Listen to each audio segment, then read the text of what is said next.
ಕಣ್ಣೀರಿಗೆ ಯಾವುದೇ ತೂಕವಿಲ್ಲ, ಆದರೆ ಒಮ್ಮೆ ಅದು ಹರಿಯುತ್ತದೆ, ಹೃದಯವು ಹಗುರವಾಗಿರುತ್ತದೆ. ನೀವು ಎಷ್ಟು ಸತ್ಯವಾಗಿದ್ದೀರಿ, ನೀವು ಹೆಚ್ಚು ಒಂಟಿಯಾಗಿರಬಹುದು. ಸ್ವಲ್ಪ ಆತ್ಮಗೌರವವನ್ನು ಹೊಂದಿರುವುದು ಮುಖ್ಯ. ಇಲ್ಲದಿದ್ದರೆ ನೀವು ಎಲ್ಲ ಹಕ್ಕುಗಳನ್ನು ಹೊಂದಿದ್ದರೂ ಸಹ ಜನರು ನಿಮ್ಮನ್ನು ದಬ್ಬಾಳಿಕೆ ಮಾಡಲು ಪ್ರಯತ್ನಿಸುತ್ತಾರೆ. ಪದಗಳು ಬದಲಾಗಬಹುದು, ಆದರೆ ಹೃದಯವು ಉದ್ದೇಶಿಸಿದ್ದರೆ ಅದು ಅರ್ಥವನ್ನು ನೀಡುತ್ತದೆ. ಇಲ್ಲದಿದ್ದರೆ ಎಲ್ಲವೂ ನಿರರ್ಥಕ. ಕೆಲವೊಮ್ಮೆ ಮೊಂಡುತನದಲ್ಲಿ ಪಾಲ್ಗೊಳ್ಳುವ ಬದಲು ಮನಸ್ಸನ್ನು ಮನವೊಲಿಸುವುದು ಉತ್ತಮ, ಏಕೆಂದರೆ ಎಲ್ಲ ಹಠಮಾರಿತನವು ಸಂತೋಷವನ್ನು ತರುವುದಿಲ್ಲ. ದೊಡ್ಡ ಹೃದಯವು ಎಲ್ಲವನ್ನೂ ದೊಡ್ಡದಾಗಿ ತೋರುತ್ತದೆ. ಯಾವುದೇ ಸಂದೇಹವಿಲ್ಲದೆ ಕರ್ತವ್ಯದಿಂದ ಅಗತ್ಯವಿರುವವರಿಗೆ ನೀಡುವುದೇ ನಿಜವಾದ ದಾನ. ನೀವು ನಾಳೆಯನ್ನು ನೋಡದಿದ್ದರೆ ಇಂದು ಏಕೆ ವ್ಯರ್ಥ ಮಾಡುತ್ತೀರಿ? ವರ್ತಮಾನದಲ್ಲಿ ನಗುವುದಾದರೆ ನಾಳೆಗಾಗಿ ಅಳುವುದೇಕೆ?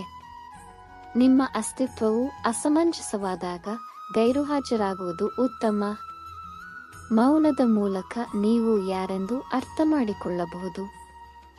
ನೀವು ಇಷ್ಟಪಡುವವರಿಂದ ಹೆಚ್ಚು ಅಗೌರವ ಬರುತ್ತದೆ ಎಂಬುದನ್ನು ನೆನಪಿಡಿ. ನಿಜವಾದ ವ್ಯಕ್ತಿಗಳು ಪ್ರಾಮಾಣಿಕತೆಯನ್ನು ಮೆಚ್ಚುತ್ತಾರೆ ಮತ್ತು ಇತರರನ್ನು ನೋಯಿಸುವುದಿಲ್ಲ, ಅದು ತಮ್ಮ ಹೃದಯವನ್ನು ಮುರಿಯುವ ಅರ್ಥದಲ್ಲಿಯೂ ಸಹ. ನೀವು ಯಾರನ್ನಾದರೂ ಮನವೊಲಿಸಲು ಬಯಸಿದರೆ ಅವರು ಕೇವಲ ಅಸಮಾಧಾನಗೊಂಡಿದ್ದಾರೆಯೇ ಅಥವಾ ನಿಜವಾಗಿಯೂ ಕಿರಿಕಿರಿಗೊಂಡಿದ್ದಾರೆಯೇ ಎಂದು ಮೊದಲು ಅರ್ಥ ಮಾಡಿಕೊಳ್ಳಿ.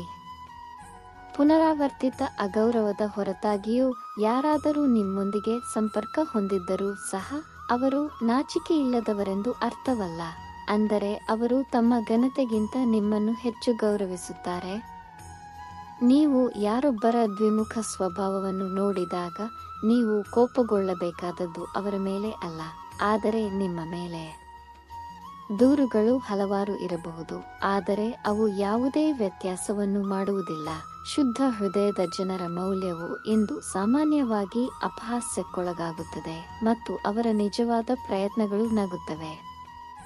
ಅಗತ್ಯವನ್ನು ಆಧರಿಸಿದ ಸಂಬಂಧಗಳು ಎಂದಿಗೂ ನಿಜವಾದ ಸಂತೋಷವನ್ನು ತರುವುದಿಲ್ಲ, ಆದರೆ ನಿಜವಾದ ಭಾವನೆಗಳ ಆಧಾರದ ಮೇಲೆ ಎಂದಿಗೂ ನಿಮ್ಮನ್ನು ತ್ಯಜಿಸುವುದಿಲ್ಲ. ಯಾರನ್ನೂ ಎಂದಿಗೂ ಕಡಿಮೆ ಅಂದಾಜು ಮಾಡಬೇಡಿ. ಇಡೀ ಜಗತ್ತನ್ನು ಮುಳುಗಿಸಬಲ್ಲ ಸಾಗರವು ಒಂದು ಹನಿ ತೈಲವನ್ನು ಮುಳುಗಿಸಲಾರದು.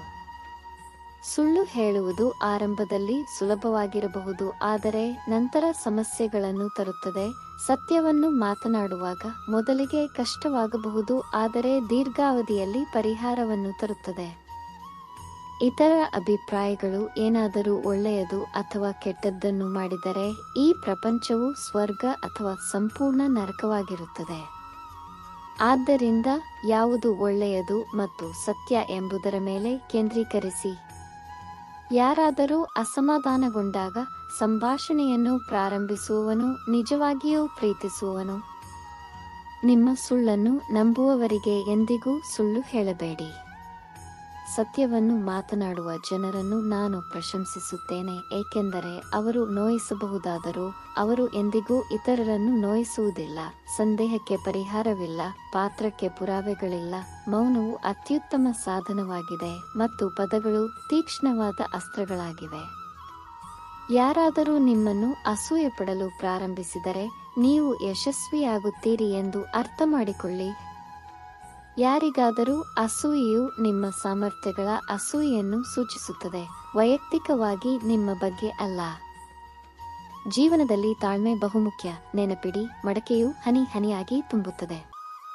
ಸ್ಪಷ್ಟ ಹೃದಯವನ್ನು ಹೊಂದಿರುವ ಜನರು ಸಾಮಾನ್ಯವಾಗಿ ಇತರರಿಂದ ತಪ್ಪು ಮಾಡುತ್ತಾರೆ. ನಾವು ಮಾಡಬಾರದ ಸ್ಥಳದಲ್ಲಿ ಹೆಚ್ಚು ಆಶಿಸಿದಾಗ ನಾವು ಹೆಚ್ಚು ಬಳಲುತ್ತೇವೆ. ದೇವರಿಗೆ ಭಯಪಡಬೇಡಿ, ಆದರೆ ನಿಮ್ಮ ಕ್ರಿಯೆಗಳಿಗೆ ಭಯಪಡಿರಿ, ಏಕೆಂದರೆ ದೇವರು ಕೂಡ ತನ್ನ ಕ್ರಿಯೆಗಳ ಫಲವನ್ನು ಎದುರಿಸುತ್ತಾನೆ. ನಿಮ್ಮ ಎಲ್ಲಾ ತೊಂದರೆಗಳನ್ನು ದೇವರಿಗೆ ಒಪ್ಪಿಸಿ, ಏಕೆಂದರೆ ಅವರು ಜೀವಿತಾವಧಿಯಲ್ಲಿ ನೀವು ಮಾಡುವುದಕ್ಕಿಂತ ಹೆಚ್ಚಿನದನ್ನು ಕ್ಷಣದಲ್ಲಿ ಸಾಧಿಸಬಹುದು.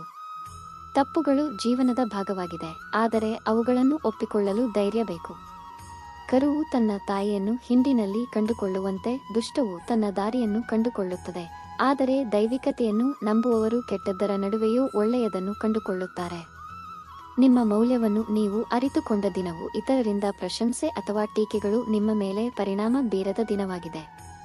100 ಸಲಹೆಗಳಿಗಿಂತ ಒಂದು ಅನುಭವದ ಹೊಡೆತದಿಂದ ಕಲಿಯುವುದು ಉತ್ತಮ, ಏಕೆಂದರೆ ಅನುಭವವು ನಿಮ್ಮನ್ನು ಬಲಪಡಿಸುತ್ತದೆ. ಏನನ್ನಾದರೂ ಪ್ರಾರಂಭಿಸಲು ಶ್ರೇಷ್ಠತೆ ಅಗತ್ಯವಿಲ್ಲ, ಆದರೆ ಶ್ರೇಷ್ಠವಾಗಿರಲು ಏನನ್ನಾದರೂ ಪ್ರಾರಂಭಿಸುವುದು ನಿರ್ಣಾಯಕವಾಗಿದೆ. ಜ್ಞಾನವು ಹಂಚಿಕೊಂಡಾಗ ಬೆಳೆಯುವ ಸಂಪತ್ತು. ಎಲ್ಲರಿಗೂ ಸೇವೆ ಮಾಡಿ, ಆದರೆ ಪ್ರತಿಯಾಗಿ ಏನನ್ನು ನಿರೀಕ್ಷಿಸಬೇಡಿ, ಏಕೆಂದರೆ ನಿಮ್ಮ ನಿಜವಾದ ಸೇವೆಗೆ ದೇವರು ಮಾತ್ರ ಪ್ರತಿಫಲ ನೀಡಬಲ್ಲನು. ಟೀಕೆಯಿಂದ ಭದ್ರ ಬುನಾದಿ ಕಟ್ಟುವುದರಿಂದ ಯಶಸ್ಸು ಸಿಗುತ್ತದೆ. ನಿಮ್ಮ ಜೀವನವನ್ನು ಬದಲಾಯಿಸಲು ನೀವು ಹೋರಾಡಬೇಕು, ಅದನ್ನು ಸುಲಭಗೊಳಿಸಲು ನೀವು ಅರ್ಥಮಾಡಿಕೊಳ್ಳಬೇಕು. ಯಾರಾದರೂ ನಿಮ್ಮನ್ನು ನೋಯಿಸಿದರೆ ಅಸಮಾಧಾನಗೊಳ್ಳಬೇಡಿ, ಏಕೆಂದರೆ ಜನರು ಹೆಚ್ಚಾಗಿ ಸಿಹಿಯಾದ ಹಣ್ಣುಗಳನ್ನು ಹೊಂದಿರುವ ಮರದ ಮೇಲೆ ಕಲ್ಲುಗಳನ್ನು ಎಸೆಯುತ್ತಾರೆ. ಹೃದಯವು ಮಾನವ ದೇಹದ ಅತ್ಯಂತ ಸುಂದರವಾದ ಭಾಗವಾಗಿದೆ ಮತ್ತು ಅದು ಸ್ವಚ್ಛವಾಗಿಲ್ಲದಿದ್ದರೆ ಹೊಳೆಯುವ ಮುಖವು ಯಾವುದೇ ಪ್ರಯೋಜನವಿಲ್ಲ. ಮುಂದೆ ಸಾಗುವ ವ್ಯಕ್ತಿಯು ಇತರರಿಗೆ ಎಂದಿಗೂ ಅಡ್ಡಿಯಾಗುವುದಿಲ್ಲ ಮತ್ತು ಇತರರಿಗೆ ಅಡ್ಡಿಪಡಿಸುವವರು ಎಂದಿಗೂ ಮುಂದೆ ಹೋಗುವುದಿಲ್ಲ. ನಿಮ್ಮ ಸ್ವಂತ ತಪ್ಪುಗಳನ್ನು ಕೇಳುವುದು ಮುಖ್ಯವಾಗಿದೆ, ಏಕೆಂದರೆ ಹೊಗಳಿಕೆ ಮಾತ್ರ ನಿಮಗೆ ಎಂದಿಗೂ ಬೆಳೆಯಲು ಸಹಾಯ ಮಾಡುವುದಿಲ್ಲ. ಹಣವನ್ನು ಎಲ್ಲರೂ ಸಂಪಾದಿಸುತ್ತಾರೆ, ಆದರೆ ಹಣವು ಸಹಾಯ ಮಾಡಲು ಸಾಧ್ಯವಾಗದಿದ್ದಾಗ ಪ್ರಾರ್ಥನೆಗಳು ನಿಮಗೆ ಬೇಕಾಗುತ್ತವೆ. ಋಣಾತ್ಮಕ ಕಾರ್ಯಗಳನ್ನು ನಾಳೆಯವರೆಗೆ ಮುಂದೂಡಿ ಮತ್ತು ಇಂದು ಒಳ್ಳೆಯ ಆಲೋಚನೆಗಳ ಮೇಲೆ ಕಾರ್ಯನಿರ್ವಹಿಸಿ.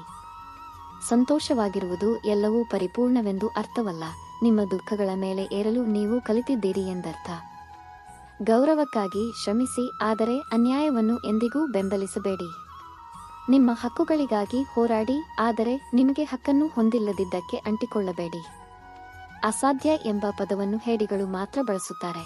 ಧೈರ್ಯಶಾಲಿ ಮತ್ತು ಬುದ್ಧಿವಂತ ಜನರು ತಮ್ಮದೇ ಆದ ಮಾರ್ಗವನ್ನು ಕೆತ್ತುತ್ತಾರೆ. ಜನರನ್ನು ಭೇಟಿಯಾಗುವುದು ಅವರ ನ್ಯೂನತೆಗಳನ್ನು ತೋರಿಸುತ್ತದೆ, ಆದರೆ ನನ್ನನ್ನು ಭೇಟಿಯಾಗುವುದು ನಿಮಗೆ ನಗು ತರಿಸುತ್ತದೆ. ನೀವು ನಿಜವಾಗಿಯೂ ಏನನ್ನಾದರೂ ಸಾಧಿಸಲು ಬಯಸಿದರೆ ನೀವು ಒಂದು ಮಾರ್ಗವನ್ನು ಕಂಡುಕೊಳ್ಳುತ್ತೀರಿ, ಇಲ್ಲದಿದ್ದರೆ ನೀವು ಮನ್ನಿಸುವಿರಿ. ಜನರು ನಿಮ್ಮೊಂದಿಗೆ ಹೊಂದಿಕೆಯಾಗದಿದ್ದಾಗ ಅವರು ನಿಮ್ಮನ್ನು ದ್ವೇಷಿಸಲು ಪ್ರಾರಂಭಿಸುತ್ತಾರೆ. ಗೌರವ ಮತ್ತು ಸಂಪತ್ತು ಬರುತ್ತದೆ. ನಿಮ್ಮ ಹೆತ್ತವರಿಗೆ ಸೇವೆ ಮಾಡಿ ಮತ್ತು ನೀವು ಸ್ವರ್ಗವನ್ನು ಸಹ ಕಾಣುತ್ತೀರಿ. ಕೊಳ ತುಂಬಿದಾಗ ಮೀನು ಇರುವೆಗಳನ್ನು ತಿನ್ನುತ್ತದೆ, ಆದರೆ ಕೆರೆ ಒಣಗಿದಾಗ ಇರುವೆಗಳು ಮೀನುಗಳನ್ನು ತಿನ್ನುತ್ತವೆ. ನೀವು ಎಷ್ಟೇ ನುರಿತವರಾಗಿದ್ದರೂ ಸರಳ ವ್ಯಕ್ತಿಯಿಂದ ದ್ರೋಹವು ವಿನಾಶದ ಎಲ್ಲಾ ಬಾಗಿಲುಗಳನ್ನು ತೆರೆಯುತ್ತದೆ. ಜಗತ್ತು ಬೇಗ ಬದಲಾಗುವುದಿಲ್ಲ, ಬದಲಿಗೆ ಮಾನವ ಉದ್ದೇಶಗಳು ಮತ್ತು ದೃಷ್ಟಿಕೋನಗಳು ಮಾಡುತ್ತವೆ.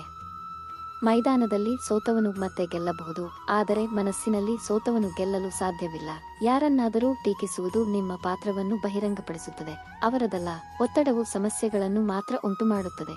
ಪರಿಹಾರಗಳನ್ನು ಹುಡುಕಲು ಒಬ್ಬರು ನಗಬೇಕು. ನಿಮ್ಮ ಹಣೆಬರಹದಲ್ಲಿ ಬರೆದದ್ದನ್ನು ನಿಮ್ಮಿಂದ ತೆಗೆಯಲಾಗುವುದಿಲ್ಲ. ನಿಮ್ಮ ಬಗ್ಗೆ ಆಳವಾಗಿ ಕಾಳಜಿ ವಹಿಸುವವರನ್ನು ನಿರ್ಲಕ್ಷಿಸಬೇಡಿ, ಏಕೆಂದರೆ ನೀವು ಕೇವಲ ಕಲ್ಲುಗಳಿಗೆ ರತ್ನವನ್ನು ವ್ಯಾಪಾರ ಮಾಡಿದ್ದೀರಿ ಎಂದು ನೀವು ತಡವಾಗಿ ತಿಳಿದುಕೊಳ್ಳಬಹುದು. ಇತ್ತೀಚಿನ ದಿನಗಳಲ್ಲಿ ಜನರು ನಿಜವಾದ ಗೌರವಕ್ಕಿಂತ ಬಾಹ್ಯ ಗೌರವವನ್ನು ಹೆಚ್ಚು ಗೌರವಿಸುತ್ತಾರೆ ಮತ್ತು ಮುಖಸ್ತುತಿಯಲ್ಲಿ ಹೆಮ್ಮೆಪಡುತ್ತಾರೆ. ಒಬ್ಬ ವ್ಯಕ್ತಿಯು ತನ್ನಲ್ಲಿರುವುದರಲ್ಲಿ ತೃಪ್ತನಾಗಬೇಕು ಮತ್ತು ಇಲ್ಲದಿದ್ದನ್ನು ದುಃಖಿಸಬಾರದು. ಯಾರಾದರೂ ನಿಮ್ಮೊಂದಿಗೆ ಇರಲು ಬಯಸದಿದ್ದರೆ ಅವರನ್ನು ಮುಕ್ತಗೊಳಿಸಿ. ಬಲವಂತದ ಸಂಬಂಧಗಳು ಎಂದಿಗೂ ಶಾಂತಿಯನ್ನು ತರುವುದಿಲ್ಲ. ಸಂಬಂಧಗಳಿಗೆ ಸಮಯ ಮಾತ್ರವಲ್ಲ, ತಿಳುವಳಿಕೆಯೂ ಬೇಕಾಗುತ್ತದೆ. ಮಾರ್ಗದರ್ಶಿ ಸರಿಯಾಗಿದ್ದರೆ ದೀಪದ ಬೆಳಕು ಕೂಡ ಸೂರ್ಯನ ಕೆಲಸವನ್ನು ಮಾಡಬಹುದು. ಯಾರನ್ನಾದರೂ ಸೋಲಿಸುವುದು ಸುಲಭ, ಆದರೆ ಅವರನ್ನು ಗೆಲ್ಲುವುದು ಸವಾಲಿನ ಕೆಲಸ. ಯಾವುದೂ ಅಸಾಧ್ಯವಲ್ಲ. ನೀವು ಅದನ್ನು ಯೋಚಿಸಿದರೆ ನೀವು ಅದನ್ನು ಸಾಧಿಸಬಹುದು ಮತ್ತು ನೀವು ಮೊದಲು ಮಾಡದಿದ್ದನ್ನು ಸಹ ಸಾಧಿಸಬಹುದು. ಜೀವನವು ನಿಮ್ಮ ಸ್ವಂತ ನಿಯಮಗಳ ಮೇಲೆ ಬದುಕಲು ಎಂದು ಜನರು ಹೇಳುತ್ತಾರೆ, ಆದರೆ ಅಂತಹ ಜನರು ಸಾಮಾನ್ಯವಾಗಿ ಇತರ ನಿಯಮಗಳ ಪ್ರಕಾರ ಬದುಕುತ್ತಾರೆ.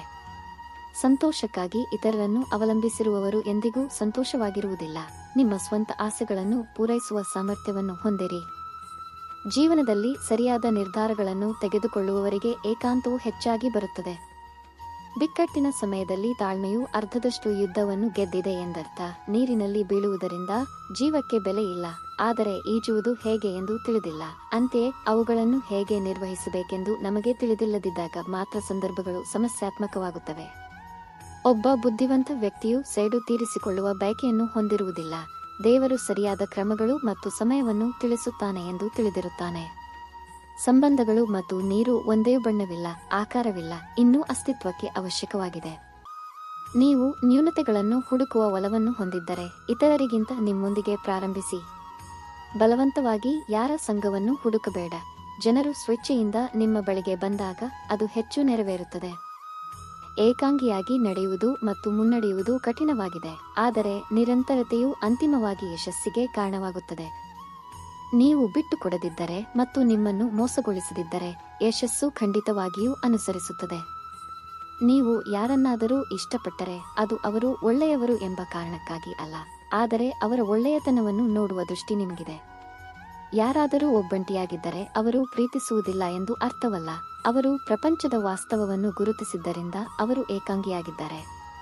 ಕಷ್ಟದ ಸಮಯದಲ್ಲಿಯೂ ಕಷ್ಟಪಟ್ಟು ಕೆಲಸ ಮಾಡುವ ವ್ಯಕ್ತಿಯು ತನ್ನ ಕೆಟ್ಟ ಸಮಯಗಳನ್ನು ಒಳ್ಳೆಯದಾಗಿ ನೋಡುತ್ತಾನೆ. ನಿಮಗೆ ಬೇಕಾದುದನ್ನು ಅವರು ತಿಳಿದಿರುವಂತೆ ನಿಸ್ವಾರ್ಥವಾಗಿ ದೈವಿಕತೆಯನ್ನು ಹುಡುಕಿ. ಸತ್ಯ ಹೇಳುವವರನ್ನು ಸಾಮಾನ್ಯವಾಗಿ ತಪ್ಪಾಗಿ ಅರ್ಥೈಸಲಾಗುತ್ತದೆ, ಆದರೆ ಅವರು ಅಮೂಲ್ಯವಾಗಿ ಉಳಿಯುತ್ತಾರೆ. ಕೃಷ್ಣನಲ್ಲಿನ ನಂಬಿಕೆಯು ಆಶೀರ್ವಾದವನ್ನು ಮಾತ್ರವಲ್ಲದೆ ಮಾರ್ಗದರ್ಶನವನ್ನು ನೀಡುತ್ತದೆ.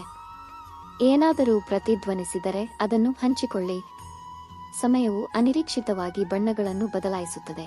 ಭಗವಾನ್ ರಾಮನ ಭವಿಷ್ಯವು ರಾಯಲ್ಟಿಯಿಂದ ವನವಾಸಕ್ಕೆ ರಾತ್ರೋರಾತ್ರಿ ಬದಲಾಯಿತು. ಅವಮಾನದ ಗಾಯವು ಸಾವಿಗಿಂತ ಆಳವಾಗಿದೆ. ನೀವು ವಾದಿಸಲಿ ಅಥವಾ ಇಲ್ಲದಿರಲಿ ಯಾರನ್ನೂ ಎಂದಿಗೂ ಅವಮಾನಿಸಬೇಡಿ. ಹತ್ತಿರವಿದ್ದು ಮೋಸ ಮಾಡುವವರು ನಮ್ಮ ಪರಮ ಶತ್ರುಗಳಾದರೆ ನಮ್ಮ ದೋಷಗಳನ್ನು ನಮ್ಮ ಮುಖಕ್ಕೆ ತೋರಿಸುವವರು ನಮ್ಮ ದೊಡ್ಡ ಸ್ನೇಹಿತರು. ಎಲ್ಲರೂ ಹೊರಟು ಹೋದಾಗಲೂ ನಿಜವಾದ ಸ್ನೇಹಿತ ನಿಮ್ಮ ಪಕ್ಕದಲ್ಲಿಯೇ ಇರುತ್ತಾನೆ. ಸುಳ್ಳು ಭರವಸೆಗಳು ನಿರುಪದ್ರವವೆಂದು ಜನರು ಭಾವಿಸುತ್ತಾರೆ, ಆದರೆ ಅವು ನಂಬಿಕೆಯನ್ನು ನಾಶ ಮಾಡುತ್ತವೆ. ಜನರನ್ನು ಪ್ರತ್ಯೇಕಿಸುವ ಮೊದಲ ವಿಷಯವೆಂದರೆ ಮಾತು ಮತ್ತು ಹಣ. ಎಲ್ಲರಿಗೂ ಸೇವೆ ಮಾಡಿ, ಆದರೆ ಏನನ್ನು ನಿರೀಕ್ಷಿಸಬೇಡಿ, ಏಕೆಂದರೆ ದೈವಿಕ ಮಾತ್ರ ನಿಮ್ಮ ಸೇವೆಯನ್ನು ನಿಜವಾಗಿಯೂ ಗೌರವಿಸಬಹುದು.